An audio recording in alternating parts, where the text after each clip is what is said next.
রামকৃষ্ণদেবের চরণে প্রণাম জানিয়ে শুরু হচ্ছে আজকের নাটক শিক্ষায় হাতিয়ার। রচনা জনাব শেখ আলু, নির্দেশনা শুভজিৎ সিংহ রায়। গ্রুপ ডি এর ভূমিকা ইরফান মল্লিক, মিউজিকে সুব্রত দাস, পরিচালনায় শিক্ষায় মহুলা সতীরঞ্জন, বিদ্যা মন্দিরের শিক্ষক ও শিক্ষাকর্মীবৃন্দ। অভিনয়ে শিক্ষায় মহুলা সতীরঞ্জন বিদ্যা মন্দিরের ছাত্র ছাত্রীবৃন্দ। সমবেত সঙ্গীতে জিয়া দাস, পাপড়ি ব্যানার্জি। অংশগ্রহণে শিক্ষকের ভূমিকায় আদিত্য পাল, রিয়ার ভূমিকায় জিয়া দাস, প্রদীপের ভূমিকায় প্রদ্যুৎ ঘোষ, সন্দীপের ভূমিকায় হরিদ্র দাস, রাহুলের ভূমিকায় পাঞ্জল চট্টোপাধ্যায়, টিয়ার ভূমিকায় দিয়া দাস, রানুর ভূমিকায় পাপড়ি ব্যানার্জি। সাবিরের ভূমিকায় অংশগ্রহণ করেছেন দীপায়ন দাস, রহিমের ভূমিকায় মৈনাক নন্দী। শুরু হচ্ছে বস্ত্র সাজক একাঙ্ক নাটক শিক্ষায় হাতিয়ার।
তোমরা সবাই ভালো আছো তো? হ্যাঁ স্যার, আমরা সবাই ভালো আছি। আচ্ছা, বসো বসো। স্যার স্যার, আজ আমাদের বিদ্যালয়ে তিনজন নতুন বন্ধু ঘটেছে। আমাদের বিদ্যালয়ে ভালো পড়াশোনা হয় বলে ওদের বাবা মা ওদেরকে আমাদের বিদ্যালয়ে ভর্তি করেছে। বাহ বাহ, খুব ভালো। তোমরা সবাই আমাদের বিদ্যালয়ের গর্ব। তোমরা সবাই মন দিয়ে পড়াশোনা করবে তো? হ্যাঁ স্যার, আমরা সবাই ভালো করে পড়াশোনা করব, ভালো রেজাল্ট করে বিদ্যালয়ের সুনাম বৃদ্ধি করব। স্যার, আমাদের বিদ্যালয়ে সকল ছাত্রছাত্রী পড়াশোনা, খেলাধুলা, সাংস্কৃতিক অনুষ্ঠানে খুবই ভালো। তাছাড়া পড়াশোনা ও কুইজ কম্পিটিশনে আছে। বাহ বাহ, তাছাড়াও কম্পিটিশন না থাকলে তো তোমরা জীবনে সফলই হতে পারবে না। সর্বত্র কম্পিটিশন, স্কুলে, কলেজে, খেলার মাঠে, চাকরি, ব্যবসা, সব জায়গায় কম্পিটিশন আছে। হ্যাঁ স্যার, আমাদের ক্লাসেও কম্পিটিশন আছে। তাই নাকি? তা কেমন তুমি? স্যার, প্রদীপ ডাক্তার হতে চায়, রাহুল ইঞ্জিনিয়ার আর সন্দীপ বৈজ্ঞানিক হতে চায়। ওদের তিনজনের খুব কম্পিটিশন। প্রদীপ একটি প্রশ্নের উত্তর দিলে রাহুল দুটি এবং সন্দীপ তিনটি প্রশ্নের উত্তর দেয়। বাবা, এটাই তো চাই। আর রিয়া, তোমরা কি হতে চাও?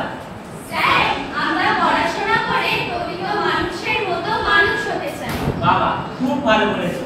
তোমরা পারো হয়ে প্রকৃত মানুষের মতো মানুষ হও। আপনি আশীর্বাদ করুন স্যার, যেন আমরা প্রকৃত মানুষের মতো মানুষ হতে পারি। আচ্ছা রিয়া, তুমি মাঝে মধ্যে স্কুল কামাই করছো কেন বলো তো?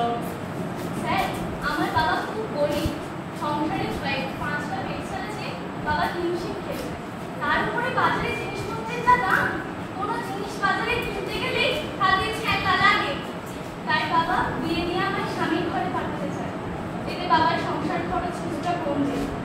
আর আর স্যার ছেলের বাবা মা আমাকে দেখতে এসেছিল, তাই আমি স্কুল জামাই করেছিল। রিয়া, তোমার এখন পড়াশোনা করার বয়স, এগিয়ে যাওয়ার বয়স। তুমি এখন নাবালিকা, তোমার এখনো বিয়ের বয়স হয়নি।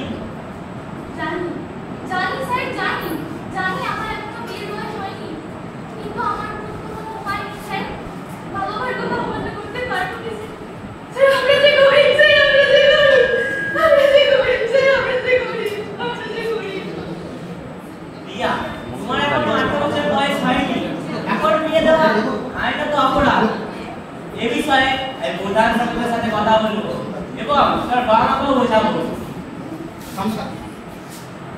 আমার বাবা মা বোঝে না স্যার, আমার বাবা মা বোঝে না।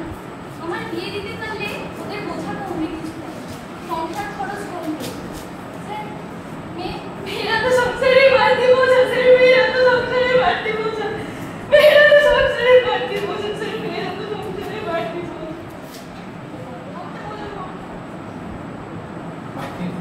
রিয়া ও সুমনের বিয়ে হয়ে গেছে। শিক্ষক মহাশয় অনেক চেষ্টা করো নাবালিকার বিয়ে আটকাতে পারেনি।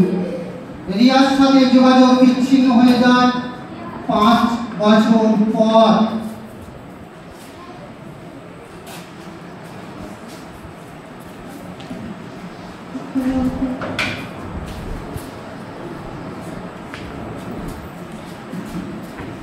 হ্যালো হ্যালো রিয়া, আমি সাবির বলছি। আগামী 10ই সেপ্টেম্বর আমার জন্মদিন। আমার জন্মদিনে তোকে অবশ্যই আসতে হবে। তুই যে আমার প্রিয় বান্ধবী ছিলিস, তুই আমার জন্মদিনে আসবি, খাবি আর আনন্দ করবি, হ্যাপি বার্থডে বলবি। কি মজাটাই না হবে। ঠিক আছে, রাখছি।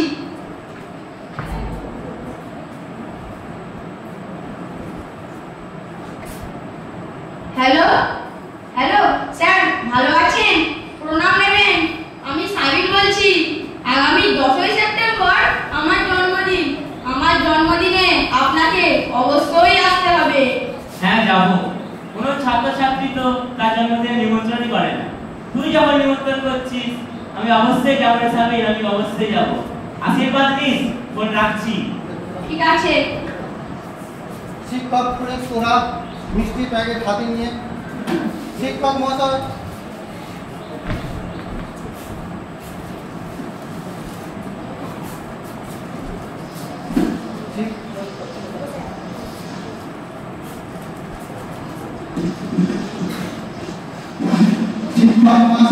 ফুলের তোরা মিষ্টি প্যাকেট নিয়ে প্রবেশ করে। সামনে ক্রিয়াকে দেখতে পায়। আরে রিয়া, দেখি সাবিরদের বাড়ি। হ্যাঁ স্যার, এটা সাবিরদের বাড়ি। সাবিরকে একটু দেখে তো। তোকে স্যার ডাকছে। স্যার, স্যার আপনি এসেছেন? আমার যে কি আনন্দ হচ্ছে তা বলে বোঝাতে পারবো না। আসুন আসুন স্যার, বাড়ির ভিতরে আসুন। জন্মদিনের দৃশ্য চলছে, হ্যাপি বার্থডে।